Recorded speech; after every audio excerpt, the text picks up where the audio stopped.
Hello my dear student, welcome to BSA। आज मैं आप सभी के लिए लेकर आया हूँ क्लास 10th हिंदी की सबसे मोस्ट इम्पोर्टेंट वीडियो साथी। आज मैं बताने वाला हूँ बोर्ड एग्जाम 2024 के लिए इम्पोर्टेंट MCQ क्वेश्चंस और इसको हल भी करवाने वाला हूँ। आज की इस वीडियो में आपको सभी महत्वपूर्ण प्रश्न बहुविकल्पीय देखने को मिलेंगे और आज साथियों आपको मैं बताऊंगा 100 में से कम 95 प्लस नंबर कैसे लाएं। बोर्ड पेपर में 100% आएगा, ये मेरी पूरी गारंटी। इस पूरे वीडियो में हम लोग देखने वाले 60 प्लस महत्वपूर्ण बहुविकल्पीय प्रश्न साथियों। आप लोग इस वीडियो को शुरू से लेकर अंत तक जरूर देखिएगा, आपको बहुत कुछ सीखने को मिलेगा। और आज इस वीडियो में केवल हम लोग MCQ करने वाले हैं और इसके बाद MCQ की कोई वीडियो नहीं आएगी। इसके बाद जो आगे प्रश्न बचेंगे उनकी नेक्स्ट वीडियो में हम लोग चर्चा करेंगे, एक एक प्रश्न के ऊपर 3 आंसर को देखकर। तो चलिए शुरू करते हैं आज की इस वीडियो को। लेकिन अगर आप चैनल पे पहली बार हैं तो चैनल को कर लीजिए सब्सक्राइब। क्या कर लीजिए? सब्सक्राइब साथियों।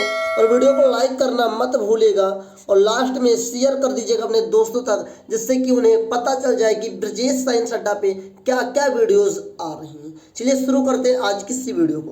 देखिए माय डियर स्टूडेंट्स, आज का जो मेरा पहला सवाल है कि शुक्ल युग की कालावधि क्या है। मतलब शुक्ल युग किसी जो काल है वो किस सन से किस सन तक, इस बारे में बताना है। तो ऑप्शन नंबर का है 1850 से 1900, 1900 ईस्वी से 1920, 1919 ईस्वी से 1938 तक, 1938 ईस्वी से 1947 तक। तो ऑप्शन नंबर गा आपका सही है साथियों, 1919 ईस्वी से 1938 तक। आई होप आप लोग जान गए होंगे। और साथियों आप लोग जो आपका ऑप्शन आएगा वहाँ पे भरने के लिए OMR सीट में वो सी होगा साथियों।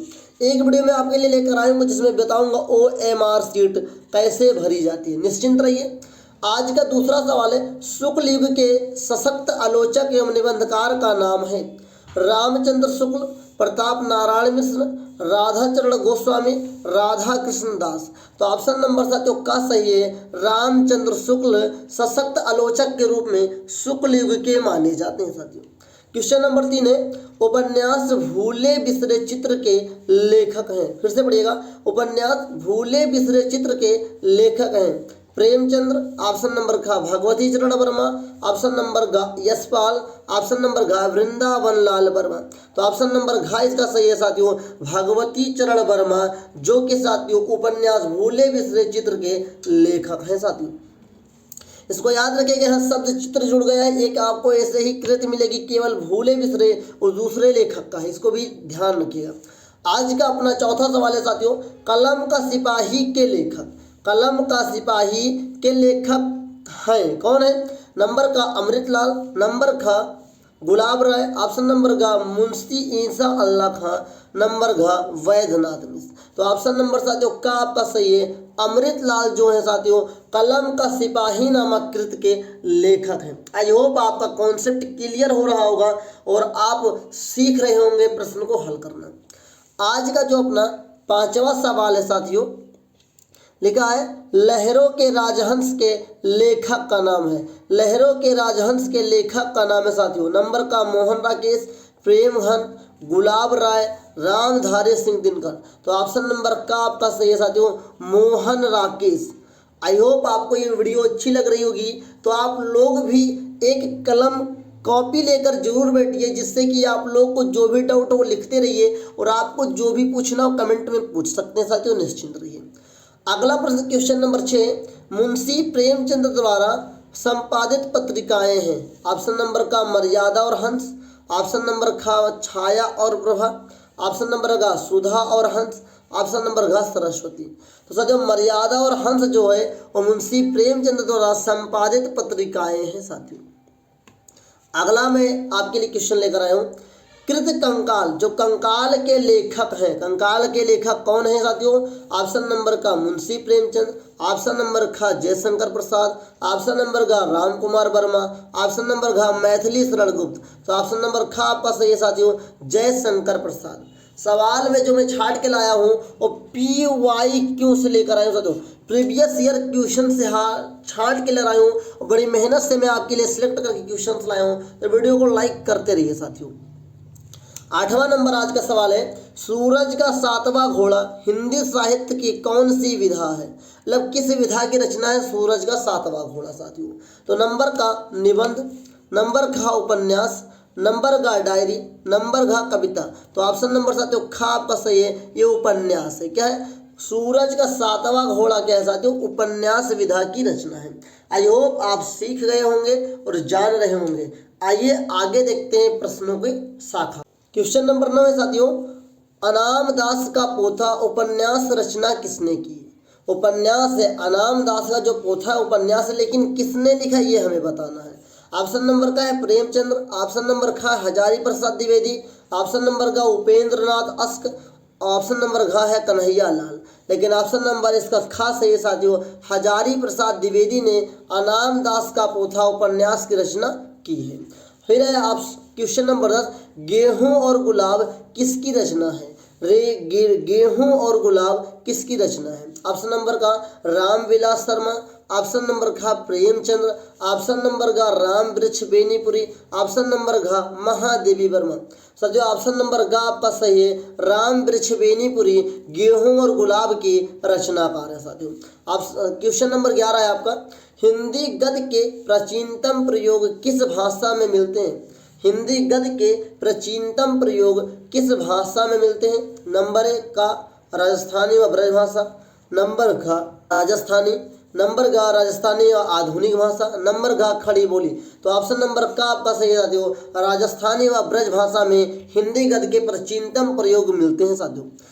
क्वेश्चन नंबर 12 आपका है, भागवत शरण उपाध्याय द्वारा रचित निबंध कौन सा है? मतलब 4 निबंध आपके सामने साथियों, इसमें से हमें बताना है कि भागवत शरण उपाध्याय का निबंध कौन सा है। तो ठूठा आम, ठेले पर हिमालय, दृष्टिकोण और नदी के द्वीप। तो ऑप्शन नंबर का आपका सही है, ठूठा आम भागवत शरण उपाध्याय द्वारा रचित निबंध है साथियों। और देखिए क्वेश्चन नंबर 13 साथियों, मेरा परिवार रेखा चित्र किसकी कृत? कभी कभी क्वेश्चन पलट के पूछ सकता है कि बताइए मेरा परिवार किस विधा की रचना है? तो मेरा परिवार रेखा चित्र विधा की रचना है, किसने की है ये हमें बताना है। तो नंबर का है प्रेमचंद्र, नंबर का लल्लू लाल, नंबर का महादेवी वर्मा, नंबर का राम कुमार शर्मा। तो साथियों ऑप्शन नंबर इसका ग सही है, महादेवी वर्मा ने मेरा परिवार रेखा चित्र की रचना की है। क्वेश्चन नंबर 14 साथियों, राजश्री के रचनाकार का नाम है? राजश्री के रचनाकार का नाम है। नंबर 1 नंबर ऑप्शन नंबर का गुलाब राय, ऑप्शन नंबर का जयशंकर प्रसाद, ऑप्शन नंबर का जयप्रकाश भारती, ऑप्शन नंबर का इनमें से कोई नहीं। तो ऑप्शन नंबर खा आपका सही है साथियों, जयशंकर प्रसाद ने राजश्री के रचना की है साथियों। अगला है क्वेश्चन नंबर 15 आपका साथियों, त्याग पत्र किस विधा की रचना है? हमें बताना है त्याग पत्र किस विधा की रचना है। तो ऑप्शन नंबर का जीवनी, ऑप्शन नंबर ख उपन्यास, ऑप्शन नंबर ग नाटक, ऑप्शन नंबर घ निबंध। तो ऑप्शन नंबर ख आपका सही है, त्याग पत्र जो है वो उपन्यास विधा की रचना है। क्या है? उपन्यास विधा की रचना है। चलिए अगला क्वेश्चन नंबर 16 है, शुक्ल युग के प्रमुख इतिहासकार हैं? शुक्ल युग के प्रमुख इतिहासकार हैं। नंबर ऑप्शन नंबर का डॉक्टर नगेंद्र, ऑप्शन नंबर ख हजारी प्रसाद द्विवेदी, ऑप्शन नंबर ग बाबू गुलाब राय, ऑप्शन नंबर घ इनमें से कोई नहीं। तो ऑप्शन नंबर ग आपका सही है, बाबू गुलाब राय शुक्ल युग के प्रमुख इतिहासकार है। अभी तक साथियों हम लोग 16 क्वेश्चंस को कर चुके हैं और आप लोग कमेंट करके बताइए कि अभी तक आप लोग 16 क्वेश्चंस में से कितनों के आंसर जानते थे साथियों। आइए अगले क्रम में हम प्रश्न संख्या 17 से देखते हैं। क्वेश्चन नंबर 17 है, अर्धनारीश्वर के लेखक हैं? अर्धनारीश्वर एक रचना है, एक कृत है, लेकिन इसके लेखक कौन है ये बताना है। ऑप्शन नंबर का हरे कृष्ण प्रेमी, ऑप्शन नंबर का विष्णु प्रभाकर, ऑप्शन नंबर का प्रेमचंद्र, ऑप्शन नंबर का चतुरसेन शास्त्री। तो ऑप्शन नंबर ख सही है साथियों, विष्णु प्रभाकर अर्धनारीश्वर के रचनाकार हैं, मतलब इनके लेखक हैं साथियों। क्वेश्चन नंबर 18 है, शुक्लोत्तर युग किस समय सीमा है? मतलब शुक्लोत्तर युग जो है वो कहाँ से कहाँ तक साथियों। ऑप्शन नंबर का 1938 ईस्वी से 1980 ईस्वी तक, ऑप्शन नंबर ख 1850 ईस्वी से 1900 ईस्वी तक। ऑप्शन नंबर घ 1900 ईस्वी से 1920 ईस्वी तक। ऑप्शन नंबर घ 1936 ईस्वी से 1947 ईस्वी तक। तो ऑप्शन नंबर इसका का सही है साथियों, 1938 ईस्वी से लेकर 1980 ईस्वी तक शुक्लोत्तर युग का क्या है साथियों, समय सीमा है। क्वेश्चन नंबर 19 है साथियों, सागर की लहरों पर, देखिए लहरों पर करके साथियों दो रचनाएं हैं, एक लहरों पर राजहंस है, लेकिन ये रचना आपके सामने जो है वो सागर की लहरों पर डॉक्टर भगवत शरण उपाध्याय द्वारा रचित कौन सी विधा की। क्वेश्चन तो यहाँ पूछा गया कि जो सागर की लहरों पर है ये कौन सी विधा की रचना है, निबंध है, आलोचना है, यात्रा वृंत है, संस्मरण है। तो ऑप्शन नंबर ग सही होगा साथियों, ये जो है भगवत शरण उपाध्याय का यात्रा वृंत रचना है साथियों। क्वेश्चन नंबर 20 है, गुलाब राय द्वारा रचित आत्मकथा कौन सी है। मेरा जीवन प्रवाह, ऑप्शन नंबर ख मन की बातें, ऑप्शन नंबर ग मेरी असफलता है, ऑप्शन नंबर घ नई पौध। तो ऑप्शन नंबर ग सही है साथियों, मेरी असफलताएं गुलाब राय द्वारा रचित आत्मकथा है साथियों। क्वेश्चन नंबर 21 है, निम्न में से रीत काल की कलावधि है, मतलब तो रीत काल की कलावधि कहाँ से कहाँ तक है। ऑप्शन नंबर का है 1643 से 1843 ईस्वी तक। ऑप्शन नंबर का है 1343 ईस्वी से 1643 ईस्वी तक। ऑप्शन नंबर का है 743 ईस्वी से 1943 ईस्वी तक। ऑप्शन नंबर का है 1843 ईस्वी से आज तक। तो ऑप्शन नंबर का सही होगा साथियों, 1643 ईस्वी से 1843 ईस्वी तक रीत काल का समय है साथियों। चलिए क्वेश्चन नंबर 22 है, निम्न में से रीत काल की प्रमुख प्रवृत्तियां विशेषताएं कौन सी हैं। देखिए तो जो प्रवृत्तियां और विशेषताएं एक ही होती हैं, बस शब्दों की बदल होती है, दोनों का अर्थ एक ही होता साथियों। देखिए ऑप्शन नंबर का है श्रृंगार रस की प्रधानता। ऑप्शन नंबर का है काव्य में कला पक्ष की प्रधानता। ऑप्शन नंबर का है विकल्प का व दोनों। घ देश प्रेम की भावना। तो ऑप्शन नंबर ग सही है साथियों, जो आपका रीत काल है उसकी जो विशेषताएं क्या है, श्रृंगार रस की प्रधानता है और काव्य में कला पक्ष की प्रधानता, ये दोनों विशेषताएं हैं, इसलिए ऑप्शन नंबर ग आपका सही होगा, का व दोनों, का और खा दोनों। अब साथियों क्वेश्चन नंबर 23 है, भारतेंद्र युग किस काल के अंतर्गत आता है। जो भारतेंद्र युग है साथियों वो किस काल के अंतर्गत आता है। तो नंबर का आधुनिक नंबर का भक्त काल, नंबर का रीत काल, नंबर का आधुनिक काल, नंबर का आदि काल। तो साथियों ऑप्शन नंबर आपका ग सही है, आधुनिक काल के अंतर्गत भारतेंद्र युग आता है साथियों। कभी कभी क्वेश्चन पलट भी सकता है, तो आप लोग तैयारी बेहतर करके जाइए। अगला क्वेश्चन नंबर 24 है साथियों, निम्न में से मुक्तक काव्य के कवि हैं। मुक्तक एक काव्य धारा है, तो उसके कवि कई सारे हैं, तो उनमें से 4 ऑप्शन आप सभी के पास है, लेकिन उसमें से एक सही है, बताना कौन है। तो ऑप्शन नंबर का बिहारी, ऑप्शन नंबर ख भारतेंदु हरिश्चंद्र, ऑप्शन नंबर का कबीरदास, ऑप्शन नंबर घ जगनीक। तो ऑप्शन नंबर का आपका सही है साथियों, बिहारी मुक्तक काव्य के कवि हैं साथियों। आइए प्रश्न संख्या 25 की ओर चलते हैं। देखिए साथियों क्वेश्चन नंबर 25 है, रसिक प्रिया के रचनाकार हैं। रसिक प्रिया के रचनाकार हैं, नंबर का आचार्य केशवदास, नंबर का आचार्य हजारी प्रसाद, ऑप्शन नंबर का आचार्य देव, ऑप्शन नंबर का भिकारी दास। तो ऑप्शन नंबर का आपका सही साथियों, आचार्य केशवदास रसिक प्रिया के रचनाकार हैं। चलिए क्वेश्चन नंबर 26 आपका है, रीत ग्रंथ कितने रूपों में मिलते हैं। रीत ग्रंथ कितने रूपों में मिलते हैं। ऑप्शन नंबर का 3, ऑप्शन नंबर का 4, ऑप्शन नंबर का 2, ऑप्शन नंबर घ 5। तो ऑप्शन नंबर ग सही साथियों, 2 रूपों में रीत ग्रंथ आपको देखने को मिलते हैं साथियों। क्वेश्चन नंबर 27 है, रसखान किस काल की किस शाखा के कवि हैं। फिर से पढ़िएगा, रसखान किस काल की किस शाखा के कवि हैं। एक प्रश्न में 2 प्रश्न छिपे हुए हैं। तो ऑप्शन नंबर का है साथियों, रीत काल की कृष्ण भक्ति शाखा, ऑप्शन नंबर का है भक्त काल की निर्गुण भक्ति शाखा, नंबर का भक्त काल की सगुण भक्ति शाखा, इनमें से कोई नहीं। तो ऑप्शन नंबर का सही है साथियों, रीत काल की कृष्ण भक्ति शाखा के रसखान है साथियों। रसखान क्या है, भक्त शाखा है। किसकी भक्त शाखा है, कृष्ण भक्त शाखा है और रीत काल के हैं साथियों। आइए क्वेश्चन नंबर 28 देखते हैं। क्वेश्चन नंबर 28 है, छत्रसाल दशक के रचनाकार हैं। छत्रसाल दशक के रचनाकार हैं। चलिए देखते हैं साथियों, ऑप्शन नंबर का बिहारी, ऑप्शन नंबर का जगनिक, ऑप्शन नंबर का नरोत्तम दास, ऑप्शन नंबर घ भूषण। तो ऑप्शन नंबर घ आपका सही है, भूषण साथियों छत्रसाल दशक के रचनाकार हैं। क्वेश्चन नंबर 29 है आपका, साकेत महाकाव्य की रचना किसने की? साकेत महाकाव्य की रचना किसने की? ऑप्शन नंबर का मैथिली शरण गुप्त, ऑप्शन नंबर घ जयशंकर प्रसाद, ऑप्शन नंबर घ हरिऔध, ऑप्शन नंबर घ नागार्जुन। तो ऑप्शन नंबर का आपका साथियों सही है, मैथिली शरण गुप्त ने साथियों साकेत महाकाव्य की रचना की है। आई होप आप लोग कुछ नया सीख रहे होंगे और मजा आ रहा होगा साथियों। क्या आप लोग सीख रहे हैं या नहीं कमेंट में जरूर बताइए। और ये सारे क्वेश्चन वेरी इंपॉर्टेंट है साथियों, प्रीवियस ईयर के क्वेश्चन जो मैं बताऊंगा 100% की मेरी गारंटी है वो क्वेश्चंस आएंगे जरूर, लेकिन आप तैयारी करके जाइए। मैं कहता हूँ ना, आपका जो MCQ 20 नंबर हिंदी में होता है, एक भी नंबर नहीं छूटेगा। इस पूरी वीडियो को लॉन्ग देखते रहिए साथियों। चलिए क्वेश्चन नंबर 30 है आपका, कुमकुम किस विधा की रचना है? कुमकुम किस विधा की रचना है? ऑप्शन नंबर का है कविता संग्रह, ऑप्शन नंबर का निबंध, ऑप्शन नंबर का नाटक, ऑप्शन नंबर का गद्य काव्य। तो साथियों ये है कविता संग्रह साथियों। ऑप्शन नंबर 31 है साथियों, सॉरी क्वेश्चन नंबर 31 है, निम्न में से छायावाद युग का कवि है। मतलब जो आपके पास 4 कवियों के नाम हैं, इसमें से बताना छायावाद के कवि कौन है। नंबर का ऑप्शन नंबर का है सुमित्रा नंदन पत्र, ऑप्शन नंबर का है नरेंद्र शर्मा, ऑप्शन नंबर का दादू दयाल, ऑप्शन नंबर का कुतुबन।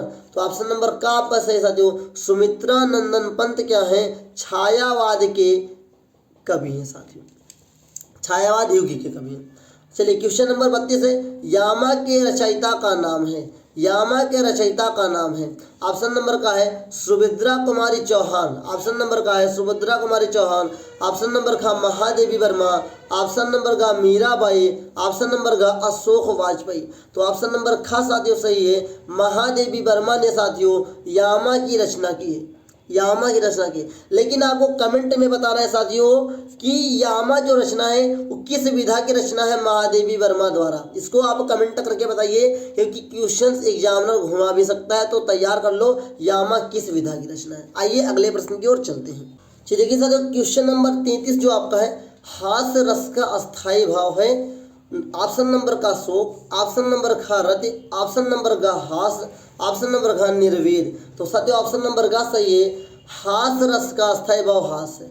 अब अभी तक हम लोगों ने जो साथियों पढ़ा है वो गद्य साहित्य और पद साहित्य के इतिहास का हमने ऑप्शन नंबर कर लिया है, ऑप्शनल क्वेश्चंस कर लिए। अब हम जो पढ़ेंगे वो पढ़ेंगे साथियों व्याकरण को लेकर। अब जो पढ़ेंगे संस्कृत व्याकरण को लेकर पढ़ेंगे, और व्याकरण दोनों, हिंदी व्याकरण और संस्कृत व्याकरण दोनों के क्वेश्चंस हम लोग देखने वाले हैं। और अगले क्वेश्चंस जो आने वाले हैं आपके लिए वेरी इंपॉर्टेंट है, तो अभी लास्ट तक बने रहिए साथियों, अभी वीडियो को स्किप मत कीजिएगा। चलिए अगला प्रश्न आपके लिए क्वेश्चन नंबर 34 कि सोहत ओढ़े पीठ पत श्याम सलोनी गात, मनो नील मण शैल पर आतपु प्रयोग प्रभात, उपरोक्त पंक्तियों में कौन सा अलंकार है?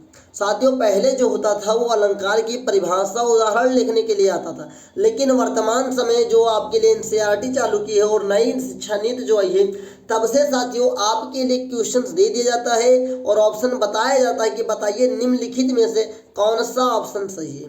तो ऑप्शन नंबर का है साथियों उपमा अलंकार, ऑप्शन नंबर का है उत्प्रेक्षा अलंकार, ऑप्शन नंबर का है रूपक अलंकार, ऑप्शन नंबर का है श्लेष अलंकार। तो ऑप्शन नंबर साथियों खा इसका सही है, क्या है? उत्प्रेक्षा अलंकार साथियों, सोहत ओढ़े पीठ पट वाले में ऑप्शन सही होगा। चलिए साथियों 35 नंबर क्वेश्चन है, सोरठा छंद में कुल कितने चरण होते हैं? सोरठा छंद में कुल कितने चरण होते हैं साथियों?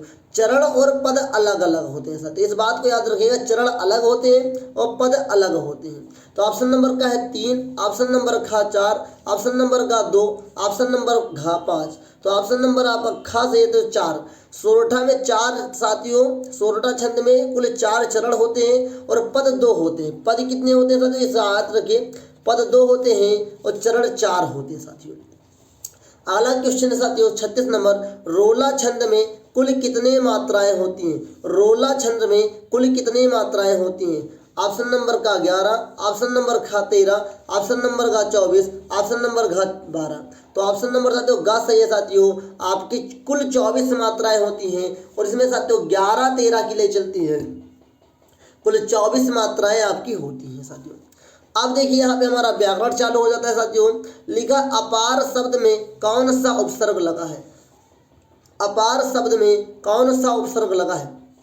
ऑप्शन नंबर का आ बड़ा, ऑप्शन नंबर का छोटा, ऑप्शन नंबर का अन, ऑप्शन नंबर घ उप। तो ऑप्शन नंबर साथियों घ सही है साथियों। छोटा आ अपार शब्द में उपसर्ग लगा है साथियों। उपसर्ग उसे कहते हैं कि वे शब्द जो किसी भी वे शब्द या वे अक्षर जो किसी शब्द के सम्मुख मतलब सामने लग कर उसकी शब्द की शोभा बढ़ा दें या अर्थ बढ़ा दें। सही, इस पार से पहले क्या लग गए आर, तो बन गए अपार। पार मतलब होता है आगे बढ़ना है, लांघ जाना, वो आर लग गया तो इसका अपार मतलब बहुत सारा हो गया, इसका अर्थ बदल दिया। तो वे शब्द या वे अक्षर जो किसी भी शब्द के सम्मुख लगकर साथियों क्या बढ़ा दें, उस शब्द की शोभा बढ़ा दें, उसे उपसर्ग कहा जाता है। ऑप्शन नंबर साथियों 38 है, क्वेश्चन नंबर 38 है, आकर्षण शब्द में किस उपसर्ग का प्रयोग किया गया है। तो ऑप्शन नंबर का है वी, ऑप्शन नंबर घ है मान, ऑप्शन नंबर साथियों ग है बड़ा छोटा और का, और नंबर घ है साथियों आ बड़ा। तो साथियों इसमें जो शब्द जोड़ा गया कर्षण अलग होता है, आ अलग होता है। तो ऑप्शन नंबर आपका घ सही है साथियों। घर्षण, जब आकर्षण में हम लोग इसका तोड़ेंगे तो बड़ा आ अलग निकलेगा और कर्षण अलग निकलेगा। तो ऑप्शन नंबर साथियों घ आपका सही है कि आकर्षण शब्द में बड़ा आ का उपयोग करके उपसर्ग का किया गया है। क्वेश्चन नंबर 39 है, निम्न में से निर उपसर्ग कौन से शब्द में प्रयुक्त हुआ है। जो निर शब्द है साथियों, ये जो निर है वो किस उपसर्ग किसके अंदर प्रयोग करके उस शब्द को बनाया गया है। तो ऑप्शन नंबर का है निवास, ऑप्शन नंबर खा है निर्वाह, ऑप्शन नंबर का है निवेश, ऑप्शन नंबर घा है सुमार्ग। तो ऑप्शन नंबर खा से ये साथियों निर्वाह, निर्धनवाह बन गया निर्वाह। ये हलंत का मतलब होता है आधा अक्षर, तो आधा राग लग गया ऊपर बन गया निर्वाह। चलिए 40 नंबर साथियों क्वेश्चन से, ता प्रत्यय युक्त शब्द है, मतलब जो ता लग के प्रत्यय बना हुआ शब्द कौन सा है। ऑप्शन नंबर कवित्व, ऑप्शन नंबर घ लघुता, ऑप्शन नंबर घ उचित, ऑप्शन नंबर घ दिखावा। तो ऑप्शन नंबर घ आपका सही है साथियों।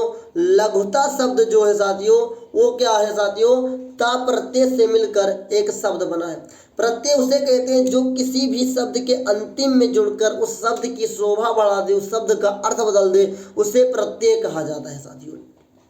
चलिए क्वेश्चन नंबर आपका 41 है, शताब्दी का समाह विग्रह है। शताब्दी का समास विग्रह है। ऑप्शन नंबर का 100 वर्षों का समूह, ऑप्शन नंबर का 100 दिनों का समूह, ऑप्शन नंबर का 100 महीनों का समूह, ऑप्शन नंबर का इनमें से कौन है। देखिए से सा जो सा लग गया, सा का मतलब हो गया साथियों या सत का मतलब हो गया 100, क्या हो गया 100। आब्दी का मतलब होता है वर्ष, तो 100 वर्षों के समूह को साथियों शताब्दी कहते हैं। ऑप्शन नंबर का आपका सही है। शताब्दी का समास विग्रह क्या होगा, 100 वर्षों का समूह साथियों, 100 वर्षों का समूह। तो अभी तक हम लोगों ने कुल 41 क्वेश्चंस को हल किया है। मैं आशा करता हूं कि आप लोग समझ पा रहे होंगे और क्वेश्चंस को करने में मजा आ रहा होगा। कमेंट करके बताइए कि कितने क्वेश्चंस अभी तक जो हम लोगों ने 41 क्वेश्चंस किया है, इनमें से आपके कितने क्वेश्चंस आप खुद कर सकते थे और कितने हमारी मदद से कर सकते हैं। चलिए अगले क्रम की ओर क्वेश्चन नंबर 42 की ओर चलते हैं साथियों। देखिए आज का जो अपना 42 क्वेश्चन है, 42 नंबर लिखा है, तिरंगा समस्त पद में समास है। तिरंगा जो साथियों शब्द है इसमें कौन सा समास लगा हुआ है। तो ऑप्शन नंबर का द्वंद्व, ऑप्शन नंबर का दिग्ग, ऑप्शन नंबर का कर्मधारा है, ऑप्शन नंबर घ कोई नहीं। तो ऑप्शन नंबर खा साथियों सही है, द्विगु समास। तिरंगा के अंदर द्विगु समास होता है साथियों। चलिए क्वेश्चन नंबर 43 है साथियों, हर्ष विषाद में समास है। हर्ष विषाद में समास है। ऑप्शन नंबर का द्विगु, ऑप्शन नंबर ख तत्पुरुष, ऑप्शन नंबर का द्वंद्व, ऑप्शन नंबर घ कर्मधारा है। तो ऑप्शन नंबर साथियों ग सही है, द्वंद्व समास है साथियों। हर्ष विषाद में द्वंद्व समास है साथियों। आई होप आपको समझ में आ रहा होगा और आप अच्छे से पढ़ रहे होंगे। चलिए अगले प्रश्न की ओर चलते हैं। अगला प्रश्न लिखा है, अब यहाँ पे साथियों तत्सम तद्भव चालू हो जाता है। अब मैं बता दूं तद्भव तत्सम मतलब होता क्या है। तद्भव मतलब होता है साथियों अशुद्ध शब्द और तत्सम मतलब होता है शुद्ध शब्द। तत्सम में वे शब्द आते हैं जिनको संस्कृत के अंदर पढ़ा जाता है और तद्भव के अंदर वे शब्द आते हैं साथियों जिनको हम आम बोलचाल में हिंदी के अंदर उपयोग करते हैं। तो क्वेश्चन नंबर 44 है अच्छ शब्द का तद्भव शब्द है। ऑप्शन नंबर का आँख, ऑप्शन नंबर घ कान, ऑप्शन नंबर ग भौं, ऑप्शन नंबर घ दांत। तो ऑप्शन नंबर का साथियों सही है आँख। अच्छ का जो साथियों तद्भव रूप होता है वो साथियों आँख होता है।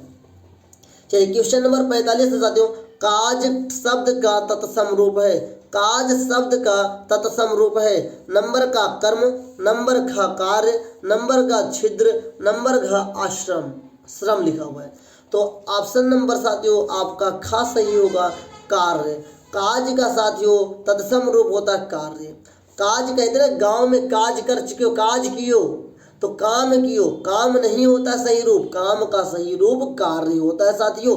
मतलब तत्सम मतलब शुद्ध होता है और तद्भव मतलब अशुद्ध मान सकते हैं आप लोग। चलिए अगले प्रश्न की ओर चलते हैं हम लोग। देखिए क्वेश्चन नंबर 46 है आपका तालाब शब्द का तत्सम शब्द है। तालाब शब्द का तत्सम शब्द होगा तो ऑप्शन नंबर का समुद्र, ऑप्शन नंबर का झील, ऑप्शन नंबर का तड़ाग, ऑप्शन नंबर का महासागर। तो ऑप्शन नंबर साथियों ग सही है। तड़ाग आपका तालाब का साथियों क्या है तत्सम शब्द है। चलिए क्वेश्चन नंबर 47 है मौक्तिक शब्द का तद्भव रूप है। मौक्तिक शब्द का तद्भव रूप है। ऑप्शन नंबर का मीत, ऑप्शन नंबर का मोती, ऑप्शन नंबर का मयूर, ऑप्शन नंबर का मीठा। तो ऑप्शन नंबर घ साथियों सही है। मोती क्या है मौक्तिक शब्द का तद्भव रूप है।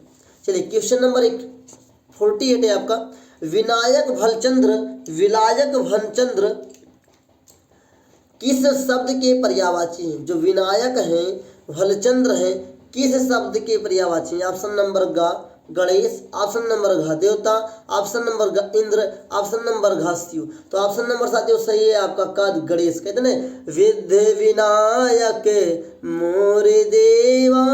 तो साथियों जो देवा शब्द है वो भी गणेश के लिए उपयोग किया जाता है और विनायक शब्द भी गणेश जी के लिए उपयोग किया जाता है। चलिए अगले प्रश्न में देखते हैं। अगला प्रश्न आपका साथियों 49 लिखा हुआ है श्री हरिप्रिय रमा किसके पर्यायवाची। श्री हरिप्रिय रमा किसके पर्यायवाची। जो ये तीन शब्द आपको अलग अलग देके रखे हैं साथियों ये निम्न में से साथियों किसके पर्यायवाची हैं। तो ऑप्शन नंबर का यमुना, ऑप्शन नंबर का लक्ष्मी, ऑप्शन नंबर का कमल, ऑप्शन नंबर का सूरज। तो साथियों ऑप्शन नंबर खा बस है लक्ष्मी। लक्ष्मी जी को श्री भी बोला जाता है और श्री मतलब रुपया भी होता है। मतलब रुपया का पर्यायवाची श्री भी होता है। इस बात को आप लोग याद जरूर रखिएगा। साथियों क्वेश्चन नंबर आपका 50 है अंबर और वसन किस शब्द के पर्यायवाची हैं। फिर से सुनिएगा अंबर और वसन किस शब्द के पर्यायवाची हैं। ऑप्शन नंबर का कमल, ऑप्शन नंबर खा कपड़ा, ऑप्शन नंबर का झंडा, ऑप्शन नंबर का बादल। तो ऑप्शन नंबर साथियों आपका खा सही है। जो कपड़ा है साथियों वो क्या है अंबर और वसन मतलब क्या होता है कपड़ा भी होता है वस्त्र भी होता है मतलब ये कपड़े के पर्यायवाची है साथियों। चलिए क्वेश्चन नंबर आपका 51 लिखा है सतदल उत्पल वारिज किसके पर्यायवाची। फिर से सुनेगा सतदल उत्पल वारिज किसके पर्यायवाची हैं। ऑप्शन नंबर का गुलाब, ऑप्शन नंबर का कपड़ा, ऑप्शन नंबर का कमल, ऑप्शन नंबर का सूरजमुखी। तो साथियों ऑप्शन नंबर का सही है। कमल के ये सब पर्यायवाची हैं जैसे कि सतदल उत्पल वारिज ये सब कमल के पर्यायवाची। चलिए अगला क्वेश्चन नंबर 52 है आपका इत्यादि का संधि विच्छेद है। क्या इत्यादि का संधि विच्छेद है। ऑप्शन नंबर का इत प्लस आद, ऑप्शन नंबर का इत प्लस आद ये हलंत लगा हुआ है इसका मतलब आधा अक्षर होता है साथियों। ग इत यादि, ऑप्शन नंबर घ इतम याद। तो ऑप्शन नंबर का साथियों सही है।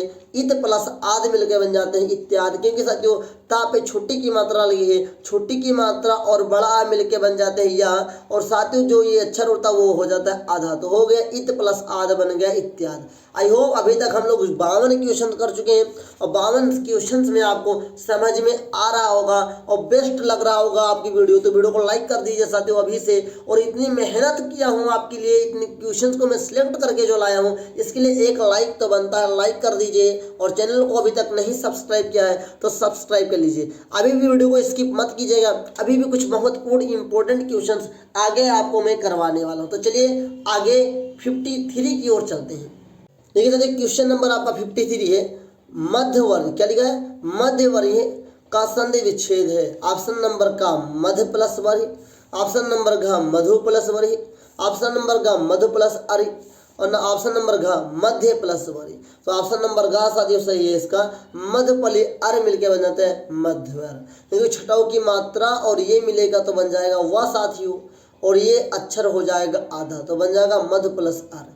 चलिए क्वेश्चन नंबर आपका जो साथियों 54 है, ये लिखा हुआ है यदि प्लस आप में संधि विच्छेद है। मतलब यदि प्लस आप मिलकर क्या बनाएंगे, ऑप्शन नंबर घ यद्यप, ऑप्शन नंबर घ यद्यपि, ऑप्शन नंबर घ यदि आप, ऑप्शन नंबर घ यदि प्लस अपि।